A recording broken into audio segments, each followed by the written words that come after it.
atu hanei hata tolo do wala talan tutupu ki lati mai puli ponei.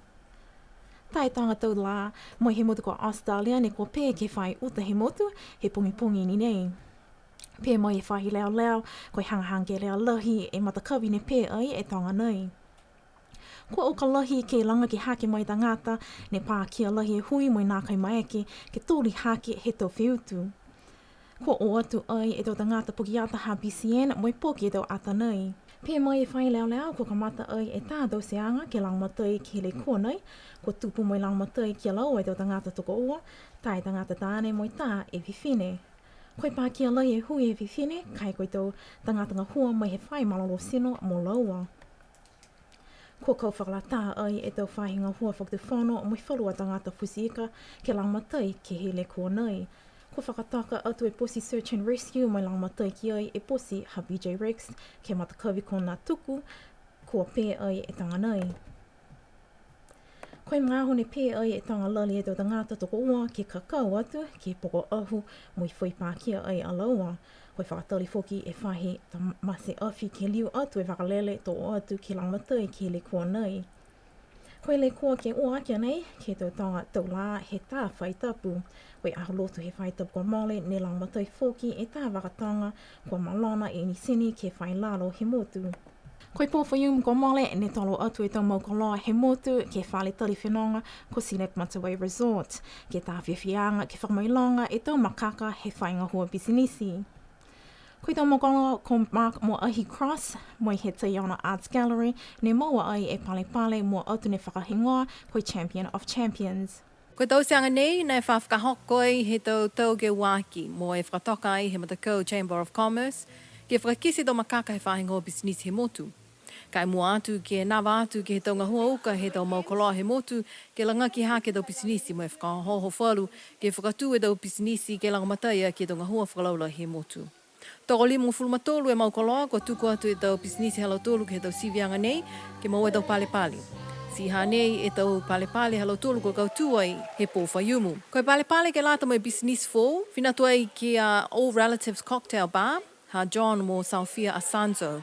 Koe tau finalists ko Vilina Salon mo Wahoo Fishing Charters. Koe pale mai tau business tālanga koloa, whinatua i ki a Rocksteady Enterprise, koe business ha Glenn mo Elaine Jackson. Ko tau finalists ko A Plus Apparel mo Rock Island Enterprises. Pale mai pisinisi ke he tau whahe whenonga vēwa. Mua ai Niue Wahoo Fishing Charters ha Clifford Marsh. Ko tau finalists ke he pale nei ko Breeze Kauhi Accommodations mo Namukulu Cottages. Whakailoa fō ki he ulu whakatonu he office e te tangata whenonga vēwa e taha pale ke whakamailonga aki e whāle tali whenonga ko Matawai Resort ke he tau ngahua mitaki ko alangu kei mo e langa ki haki ai e whahe he tau tangata whenonga vēwa. Koe pale mai whale kai kua mua atu mitaki whinatua e ke Hio Cafe ha Tony mo Victoria Kalauni. Koe tau finalists ko Walk on the Rock mo Fusion Flavours. Koe pale mai tau pisinisi whakafua koloa, whinatua i a Taiona Art Gallery, ha Mark mo ahi cross. Ko tau finalists ke he wahenga nei, ko Iki B Services mo e The Taxi. Koe pale mai tau lewekianga mitaki ke tau tangata, whinatua i ki a Maulu Spa, ha Alana Tukuniu, ko tau finalists ko All Relatives Cocktail Bar mo Hio Cafe. Tuku osi tau hingoa halau tolu nei, ne maua e tau pale, mo e whiwhili mai ai e maukoloa kua lata ke maua e pale ne whahingoa ko Champion of Champions. Ne maua ai he maukoloa ko ahi mo Mark Cross, mai ahi Taiona Art Gallery. Ko Esther Pavihi, my BCN News.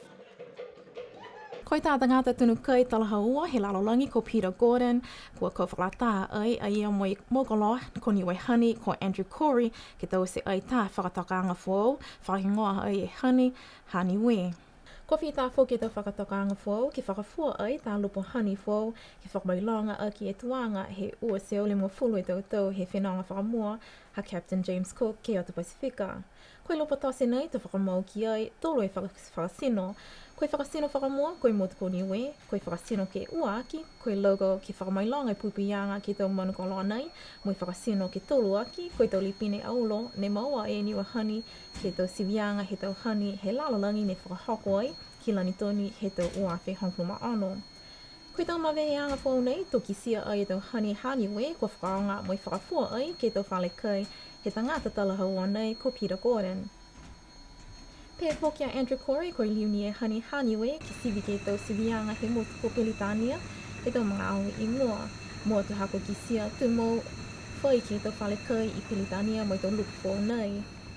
Koe tōle a whi tau pua whata hani ke motu he tau mga au nei, moi mai ake ai ke moa mai mo lea e ua se o tani, he hani mo he tau whata ia.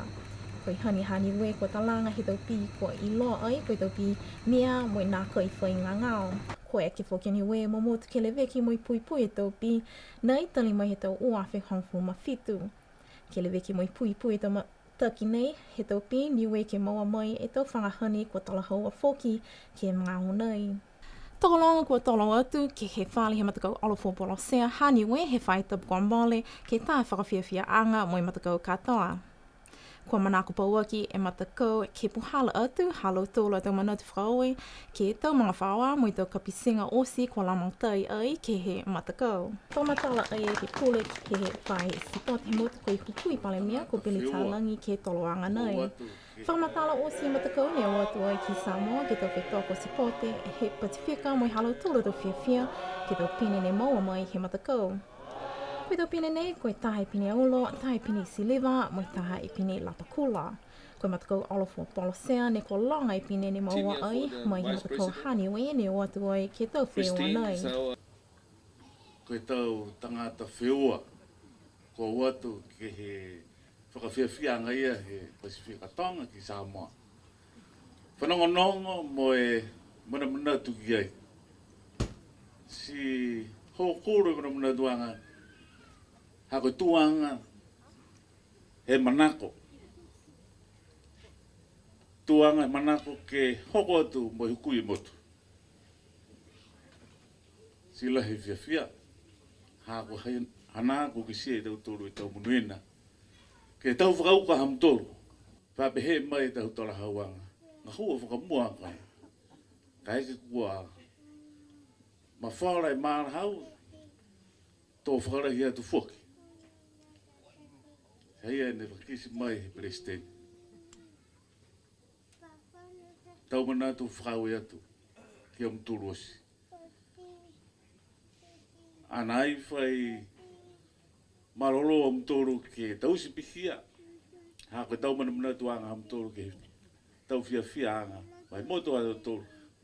O kua nākai pēnei a tau tōru he pōri pōnei. Koe unga whoki e tau manatu ke tuku atu ki lunga e tau tōru. Ka ko whanongonongo ke he tau tarahauanga, halau tōru koe tau toa. Kua ririu mai mo e tau whakamailanga.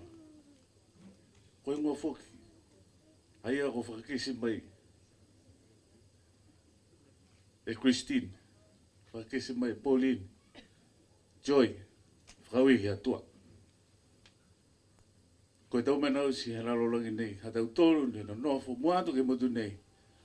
Whakamua, tukua atu whakawihi atua. Hako ia ne whaki, e marolo ke tau sino whaki e loelo me pulotu. Ke tau whiua kua whiua mtoru ki ei. Koe mena ia. Tau matakau sipote he motu. Whakaue e kua langaki e hingoi motu, mai manatu. Ke whakaue ke atua. Hako ia ne whaki mai mātau tōru.